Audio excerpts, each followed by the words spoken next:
This is Hong Kong Blu-rays, and today, in celebration of the Queen's Platinum Jubilee, we'll be looking at a Hong Kong film that the Queen is in. Oh yeah. It's called A Queen's Ransom, from 1976.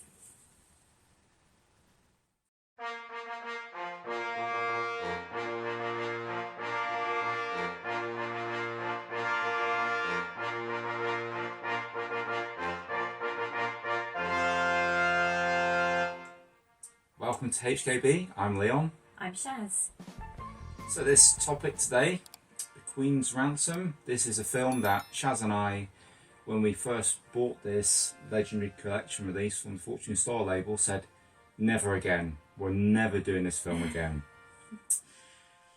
But Shaz wanted to cover it as it's the only film we can think of from Hong Kong with the Queen in it. Yeah. And as it's like the Platinum Jubilee, we thought it'd be a lot of fun to go back, and actually we might have, surprised ourselves a little time with this second viewing of it. Yeah, I think that's fair to say. Yeah.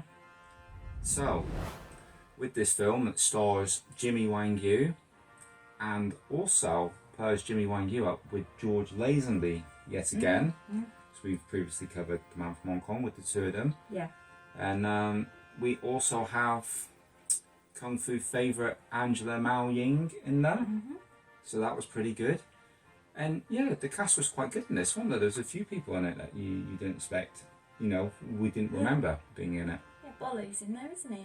Yeah, yes, flexing his muscles like he does. Bolo was in obviously tremendous shape back then, and yeah, it is kind of funny how he looks so threatening, and then he's used as like a platform to make everybody else look tough, because he looks amazing. He looks like a god, and then everybody kicks the shit out of him, and it's like, oh yeah, great, now they look really good. But what they're really making us think is, hey, Bolo's a wimp, anybody can have him, which is just not true. I mean, but anyway, yeah, it was good to have Bolo in there. And this film does have a slightly different plot, doesn't it? It's like there's a plot against the Queen, and the police are focusing on that because the Queen is visiting. And didn't you say the Queen was in Hong Kong then? Yeah, May 75, I think. So there you go. The Queen was visiting, and some enterprising entrepreneur decided, yes, we're going to get some footage and stick it in a film, which it works quite well actually, surprisingly effective. Anyway, the plot to get the Queen is actually a decoy. Yeah, it's like a cover-up, because there's a bunch of crooks after some Cambodian gold, and they want to steal that. Yes, very, very crafty, and boy, did they go to some lengths to confuse everybody. They even confuse us. Yeah, a little bit, yeah. So yeah, I did like that, and we had somebody that we were kind of up and down with a lot in this film, and he actually co-directed it too, didn't he? Yes. We had Master Rocking. Dean Shek was in there. So yeah, he's playing a really good role actually. Yeah. I was quite surprised. Yeah, I've got to admit, I was really surprised, especially as he seemed to be somewhat of love interest for Angela Mao. Would you say? I think so, yeah. I thought it worked really well. Yeah, I did, but you could quite easily have cut their characters out of the film. You could have done, but there was no general purpose for them other than showing off Angela Mao's skills. Oh yes, there was some good scraps in this, weren't there? Yeah, there was some proper good brawling fights in this, wasn't there? Yeah. And I never thought I'd see Angela Mao crack open a machine gun and start mowing people down with it, which I just couldn't remember that from the first time watch at all.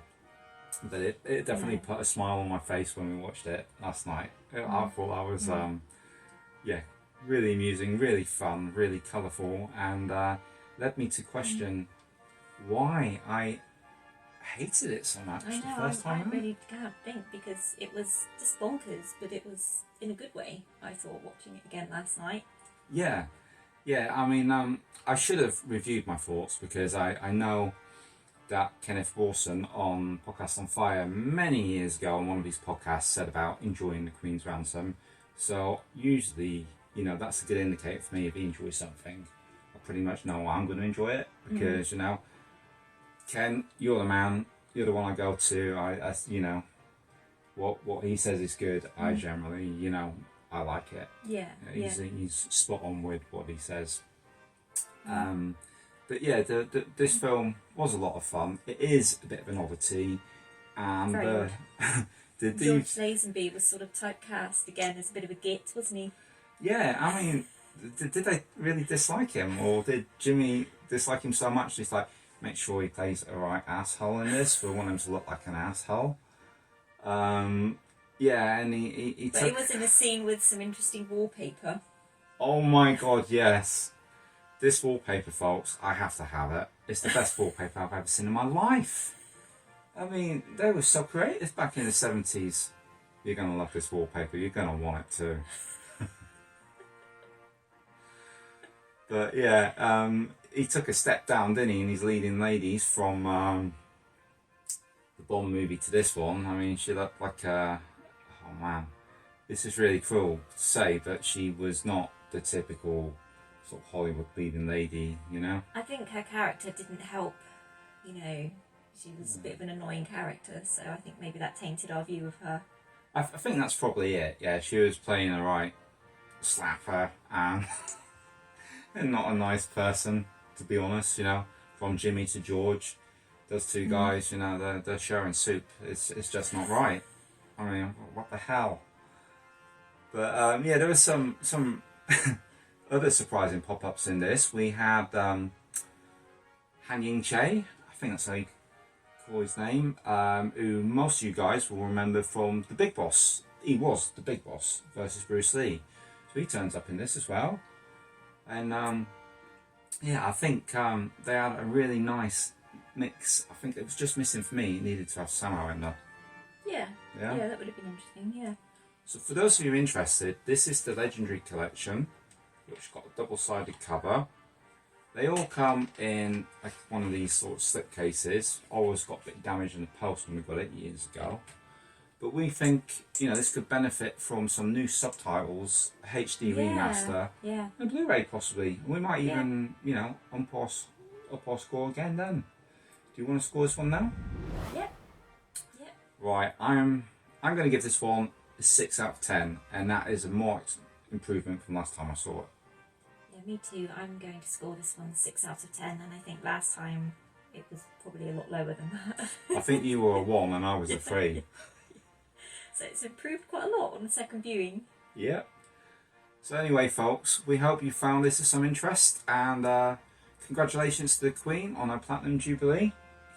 And we will see you next time. And remember, folks, be true and buy the DVD.